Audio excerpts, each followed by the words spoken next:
Social మీడియాలో postings వ్యవహారంపై మాజీ మంత్రి అంబటి రాంబాబు దాఖలు చేసిన రిట్ పిటిషన్పై ఏపీ హైకోర్టు విచారణ చేపట్టింది.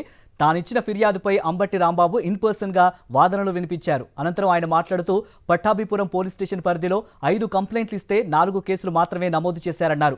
3 కేసుల్లో పేర్లు పేర్కొని 4గో కేసులో అయ్యన్న పాత్రుడి పేరు ఎఫ్ఐఆర్లో పెట్టలేదని ఆరోపించారు.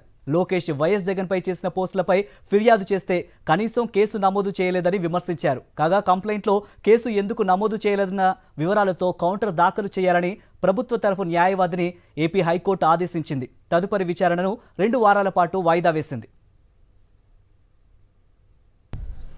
5 కేసులు అంటే 5 కంప్లైంట్స్ నేను పట్టాపురం పోలీస్ స్టేషన్లో స్వయంగా వెళ్ళి ఇచ్చాను.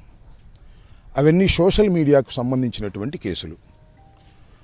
దానిలో కొంతమంది సోషల్ మీడియాలో నా పట్ల, నా కుటుంబం పట్ల, నా కూతుర్ల పట్ల అసభ్యమైనటువంటి పోస్టింగ్లు పెట్టారు, అసభ్యకరమైన మాటలు మాట్లాడారు.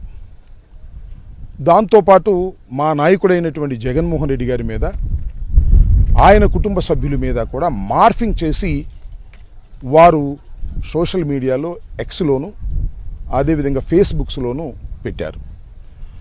దీని మీద నేను 5 కంప్లైంట్స్ని విడివిడిగా పట్టాపురం పోలీస్ స్టేషన్లో 19/11/24 ఇవ్వటం జరిగింది. ఆ కేసుని రిజిస్టర్ చేసి ఎంక్వైరీ చేయాలి, అంటే క్రైమ్ కట్టాలి. కానీ పోలీసు వారు, నా క్లియర్ ఎలిగేషన్ ఏమిటంటే పోలీసు వారు ఇన్ఫ్లుయెన్స్కు గురై ఈ కేసులు రిజిస్టర్ చేయలేదు.